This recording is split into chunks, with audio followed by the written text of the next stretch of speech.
few weeks back, I found myself at the seaside with my son, Lucas, when he unexpectedly did something that caught me off guard.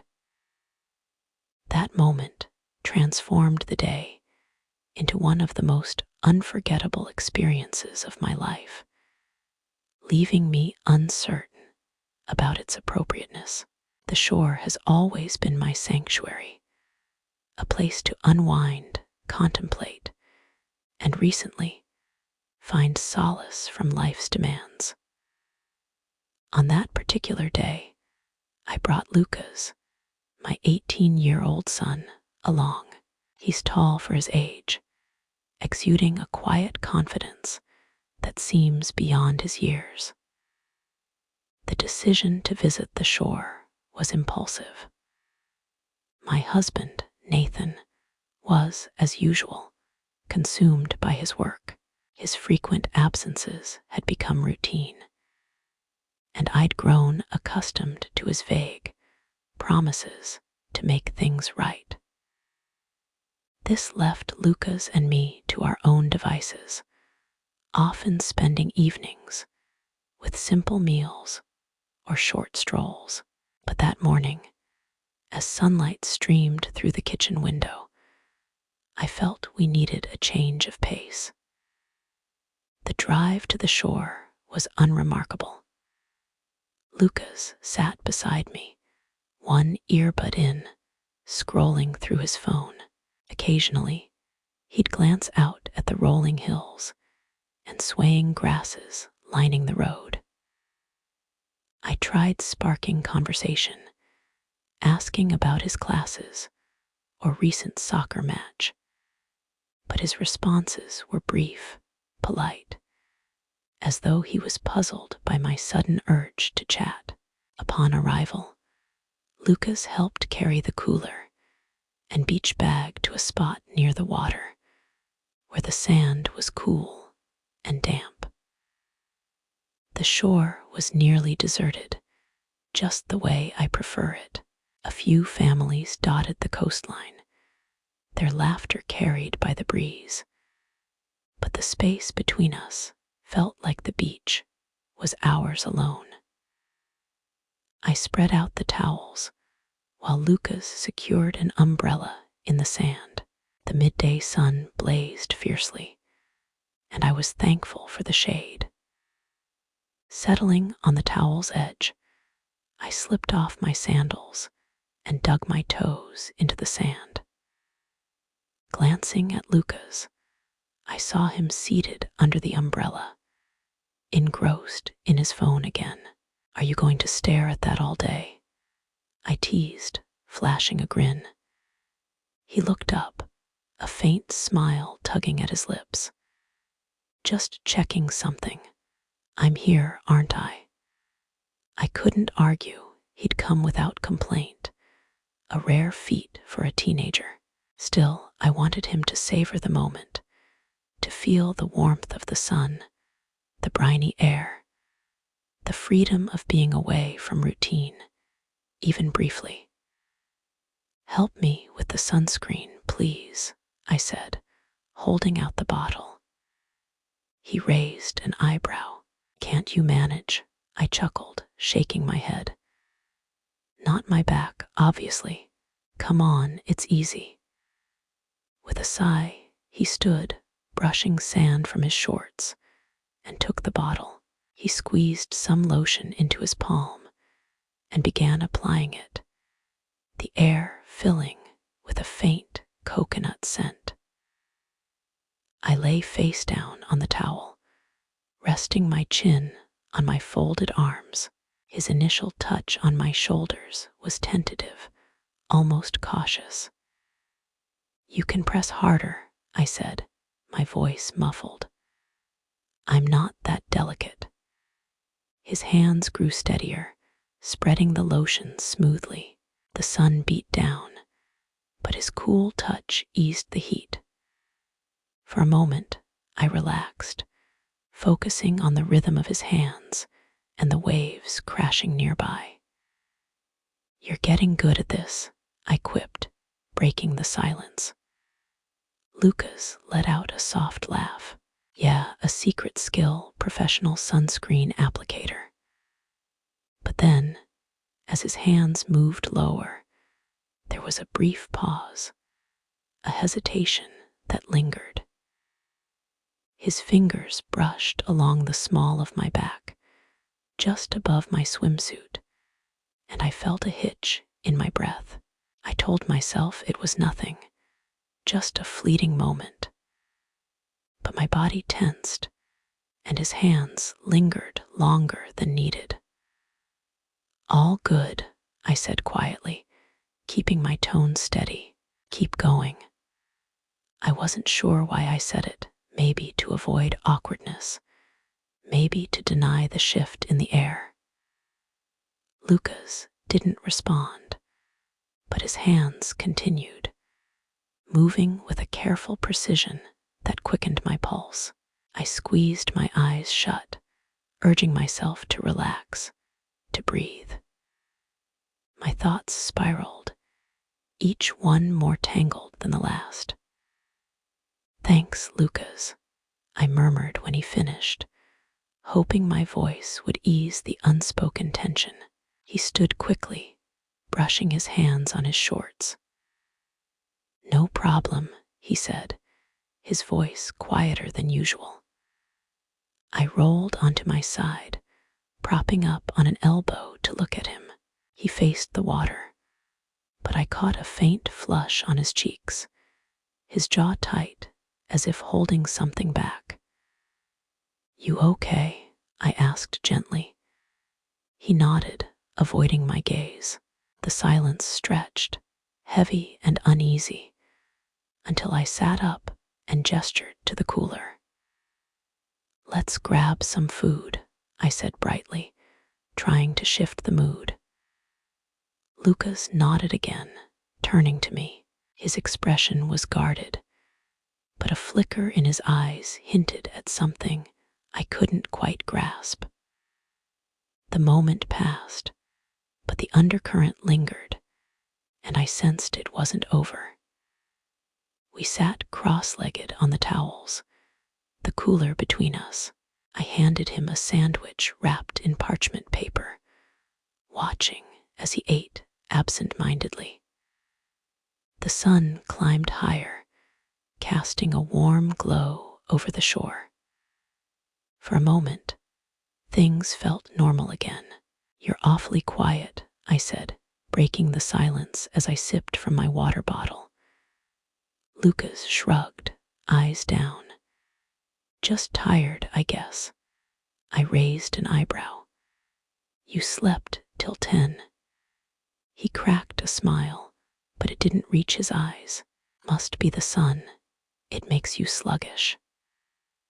I let the conversation fade, noting his unusual reserve. I wondered if he was still thinking about earlier, about that brief, charged moment. Maybe I was reading too much into it, but I couldn't shake the memory of his hesitation, the shift in the air. I pushed the thoughts aside, focusing on the waves and the distant giggles of kids playing nearby. Want to take a walk? I asked, nodding toward the shoreline where the tide lapped gently. Lucas hesitated, then nodded. Sure. We stood, brushing sand from our feet, and left the towels and cooler behind. The rising tide cooled our toes as we strolled along the water's edge. I stole glances at Lucas. His hands were in his pockets, his posture slightly hunched, lost in thought. What's on your mind? I asked, keeping my tone light. He shrugged again. Nothing, just thinking. About what? He gazed at the horizon.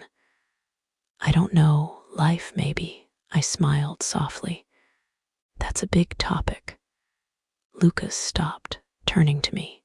The breeze tousled his hair, and for a moment, he looked far older than 18. Do you ever feel like you're not sure who you are anymore? His question caught me off guard, but his earnest eyes held me. All the time, I admitted, my voice softening. Why do you ask? He looked down, tracing patterns in the wet sand with his foot. I don't know. Lately, I feel different, like I don't belong anywhere. My heart ached at the vulnerability in his voice. I reached out, squeezing his shoulder gently. That's okay, Lucas, especially at your age. It's normal to feel that way. He met my eyes, searching. Really? Absolutely, I said firmly. It won't always feel like this. You'll find your place. You're an amazing person, Lucas. You'll figure it out. For a moment, we stood there, the waves filling the silence. Then he gave a small, tentative smile, enough to ease my heart. Thanks, Mom, he said quietly. Let's keep walking. The conversation turned lighter. I shared stories of my teenage summers by the sea, how my friends and I raced to collect shells or built elaborate sandcastles. He laughed when I recounted a disastrous attempt to dig a tunnel under a dune that collapsed halfway. You were such a dork, he teased, grinning. The tension eased, and for a while, we were just a mother and son enjoying a day by the shore. Back at our spot, as dusk settled, Lucas sat beside me, stretching his hands toward the blanket. Thanks for always being there, Mom, he said, his smile warm. I'll always be here, Lucas. We're a team, remember? I replied, pulling him into a brief hug. The stars began to peek through the twilight, and I felt a renewed bond between us, strong enough to weather any uncertainty. Later, as we packed up, Lucas grew quiet again. Mom, he said hesitantly, his voice low. I've been feeling weird lately, about a lot of things, about us.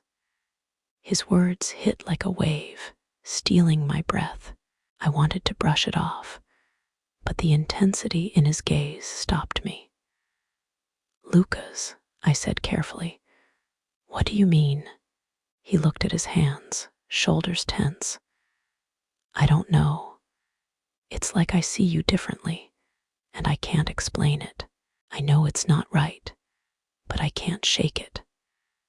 My mind raced. Part of me wanted to dismiss it, to call it a phase, but another part, the one that had felt an odd spark earlier, lie. Lucas, I said, my voice unsteady, this is complicated. His eyes met mine, raw and searching. I know it's not simple. I know it's not okay, but it doesn't feel wrong to me. His honesty shook me. I looked away, focusing on the steady rhythm of the waves. We can't, I said, the words catching in my throat. Why not? He asked softly. No one's moats here. It's just us. His words were painfully simple, and my stomach twisted. He was right. There was no one else, no one to judge. But that didn't make it less impossible. I don't know, I admitted, trembling. I don't know what to say. Lucas reached for my hand, his touch gentle but electric. You don't have to say anything, he whispered. Just be here with me. I looked at him, his vulnerability breaking my heart. He wasn't the carefree boy I knew. He was my son, searching for something I couldn't give. Without thinking, I leaned closer, our faces brushing in a hesitant, fleeting moment. His lips grazed mine, soft and uncertain, sending a jolt through me. What am I doing? I thought, panic rising. I should have pulled away, stopped it, but I didn't. My hand cupped his cheek, his warmth grounding me. The kiss deepened, slow and consuming, as the world faded, the waves, the beach, everything gone. His hands found my waist, tentative at first, then bolder as I didn't retreat. Each touch was a question, and my silence was the answer he sought. We moved further, lost in the moment, the empty shore granting us reckless freedom. It was wild, unthinkable, something I never imagined, especially with my son, terrifying, yet exhilarating. I worried someone might hear, might know, but the thrill drowned out the fear. When we parted, breathless, the air crackled between us. Lucas's eyes were wide, brimming with emotion I couldn't name. "I'm sorry," he stammered, voice shaking. "I didn't mean," I shook my head, cutting him off. "Don't apologize," I said softly. "You don't need to." The weight of it settled over us, heavy and undeniable. Silence followed, thick with unspoken truths. As the last light faded, the shore darkened, lit only by the moon's faint glow. The air cooled, carrying salt and seaweed, but my mind was elsewhere, racing, my heart pounding. Lucas sat beside me still, his breathing uneven. The tension was palpable, suffocating. "Are you okay?" he asked, voice fragile. "I think so," I murmured, though the truth was messier. "You," he gave a short, bitter laugh. "I don't know. I feel like I'm standing on a cliff, not sure if I should jump or turn back." His words mirrored my own turmoil. We were teetering on an edge, and I didn't know what I wanted. Part of me longed to undo it. Part of me yearned to leap. I looked at him, his face shadowed, but his eyes troubled. "Lucas," I began, voice faltering, "we can't keep doing this. It's not right." He flinched, jaw tightening, looking away. "I know," he said quietly, "but it doesn't feel wrong to me." His raw honesty stung. I wanted him to agree, to let us pretend nothing happened, but he laid bare what I fought to bury. "It doesn't matter how we feel," I said, the words hollow. "We have to think about what this could do to us, to everything." His eyes locked on mine, fierce. "What about what it's already done? What about how I can't stop thinking about you, how it's driving me crazy?" I froze, his words echoing my own buried thoughts. I tried to dismiss them, blame loneliness, but his gaze shattered my defenses. "Lucas," I said, voice breaking, "you're my son." "I know," he replied, steady, "but I don't care what anyone thinks. I only care about you." Tears welled up, and I turned to the ocean, its relentless waves mocking my chaos. I wanted to scream, to release the storm inside, but I stayed silent, fists clenched.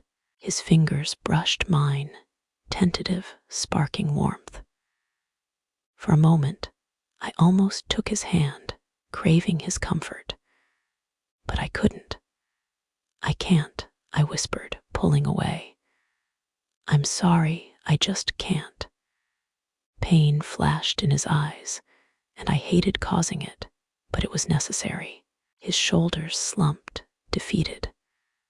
"I understand," he said softly. "I just needed you to know how I feel." "I know," I replied, trembling. "And I care about you, Lucas, but not like that. We can't." The silence that followed was crushing. I wanted to comfort him, but it would only worsen things. Instead, I stood, shaking off the sand. "It's late," I said, voice strained. "Time to go." He didn't argue, rising to gather our things. The walk to the car was silent, the tension suffocating. I felt his eyes on me, but I couldn't meet them, afraid of what I'd see, what I'd feel. At the car, I paused, turning to him. My heart ached at his lost expression. "I'm sorry," I said, tears brimming. He gave a sad smile. "It's okay," he said, voice heavy. "I just want you to be happy, Mom." His words broke me, and I couldn't hold his gaze. I slid into the driver's seat, gripping the wheel until my knuckles whitened, and started the engine, pulling away from the shore. Tears fell freely as we drove home, the weight of our actions looming like a storm. The silence broke when Lucas spoke. "Mom," he said cautiously. I braced myself. "Yes, I'm sorry," he said, barely audible over the engine. "For everything." I glanced at him, his head bowed, and my heart twisted. "Lucas, it's not your fault," I said, voice shaky. "This is complicated." He nodded, but said nothing. Silence returned, vast and heavy. I wanted to reassure him, but words failed me. How could I explain what I didn't understand? "I didn't want it to be like this," he said after a pause, voice cracking. I don't know." "I know," I said, gripping the wheel tighter. "I don't either." He turned to me, eyes swirling with guilt, confusion, and something deeper. "Do you hate me?" he asked, voice faint. The question gutted me. "Of course not," I said firmly, despite my tears. "Lucas, I could never hate you. You're my son." He trembled, staring at his lap. "That's why it's so messed up," he said. I couldn't disagree. The truth was suffocating. Yet part of me clung to what happened, and that terrified me. We drove on, the tension wrapping us tightly. At home, I killed the engine, but lingered, staring at the house's dark windows, my thoughts a whirlwind. "I don't know how to fix this," I admitted, voice barely audible. "I don't even know where to start."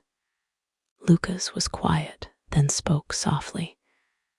"Maybe we can't fix it. Maybe we just keep going." "Keep going," I echoed, the words empty. "How?" He shrugged, exhausted. "I don't know, but we can't undo it." He was right. There was no undoing it, only moving through the pain and confusion. "Let's go inside," I said, weary. "We'll figure it out somehow." Lucas nodded, and we stepped into the cool night air, the heat of the day still lingering in my chest.